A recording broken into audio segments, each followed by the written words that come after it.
Why do people drop out of college and how to avoid it is going to be a topic of this video. Now, for those who haven't watched any of my other videos, I am 24 years old and I'm going to be graduating with my bachelor's in electronics engineering technology in about a month and a half. And I've been in college now for about 6 years, and my program usually takes 5 years to complete. But since I switched majors early on, it's taking me an extra year to get my bachelor's. Now, the reason that I'm making this video is because I want to raise awareness to an issue that is having a huge impact on our society, and that is people dropping out of college. I've known friends, peers, and even some of my own family members who have went into college, but then due to uh, whatever circumstance, they dropped out later. And this is something that no one going into college wants to have happen to them. People go into college with the idea that once they're done, they're going to be able to take care of not just themselves, their loved ones. They're going to be able to start a family. They're going to be able to live in a nice house with a white picket fence. And they're going to be able to have an impact on their communities wherever they're from. And when they drop out, it's a huge disappointment, not just on themselves, but then also to those around them. A lot of people who drop out of college, um, I don't want to say like they're depressed, but it lowers their morale to a certain point.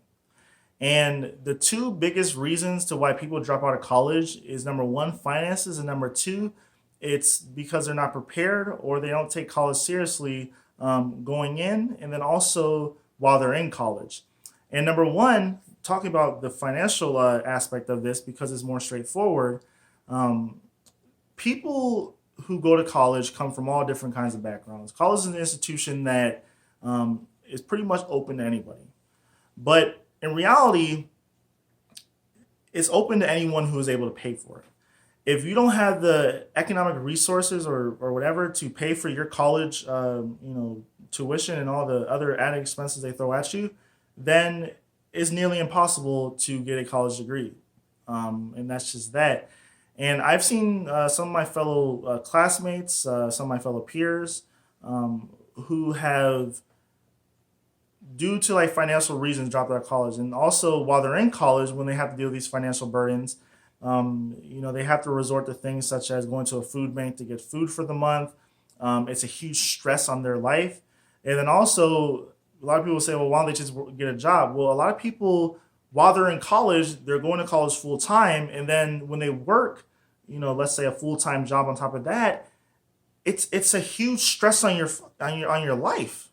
And then also, a lot of these jobs are minimum wage. So the difference between the resources you have available from scholarships, grants, and loans, and the part-time job or full-time job you might be working, might not be able to cover the cost of your living, your tuition, and all these other expenses that are thrown at you as a young adult.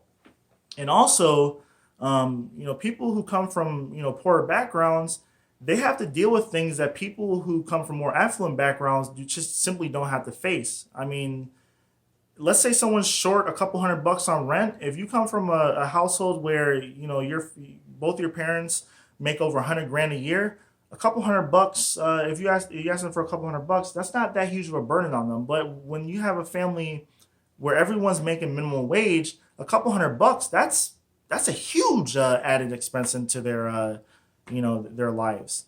And then the second point that I wanted to make was that people who go into college, a lot of times they come from school systems where they don't adequately prepare them for college. And then also when they get into college, they're not prepared or they don't take it seriously. Now, when I was in high school, I prepared my ass off to get into college. I applied for as much scholarships and grants as possible. I mean, I was literally from my junior to my senior year in high school, I probably filled out 300 scholarship applications. I filled out I don't know how many dozens of different grants that I just found.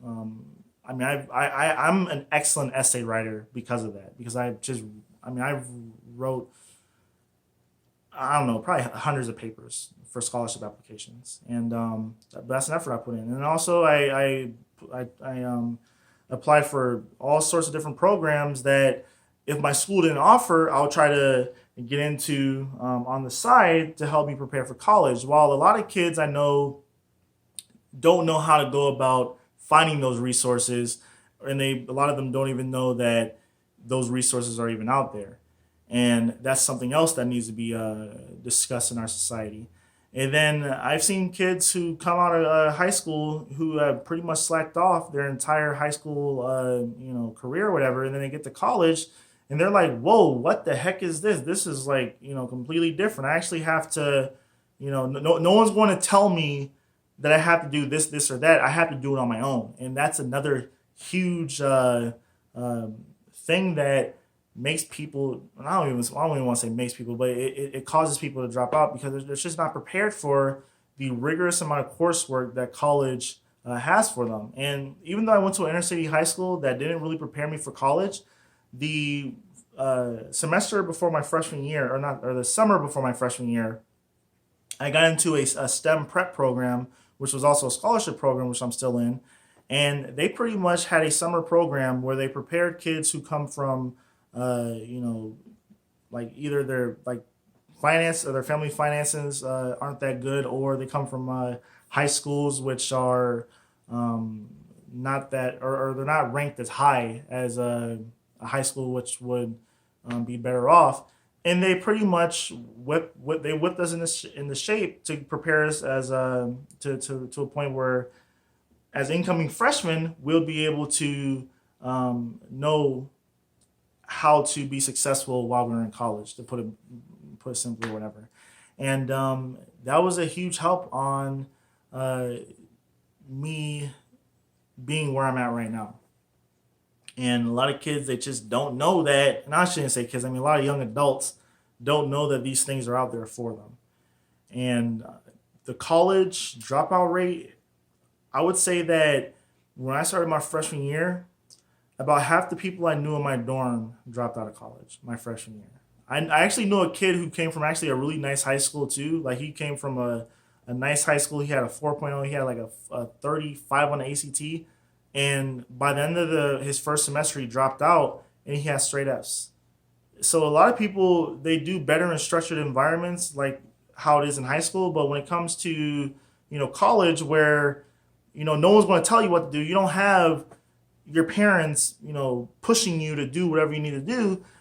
They're unable to swim in that kind of water. So that's another thing. But overall, I think this is an issue that needs to be talked about a lot more. This is an issue that is having a huge impact because the student loan bubble right now is over $1 trillion, and it could possibly lead us into another recession. So people need to get their degrees and finish their college careers.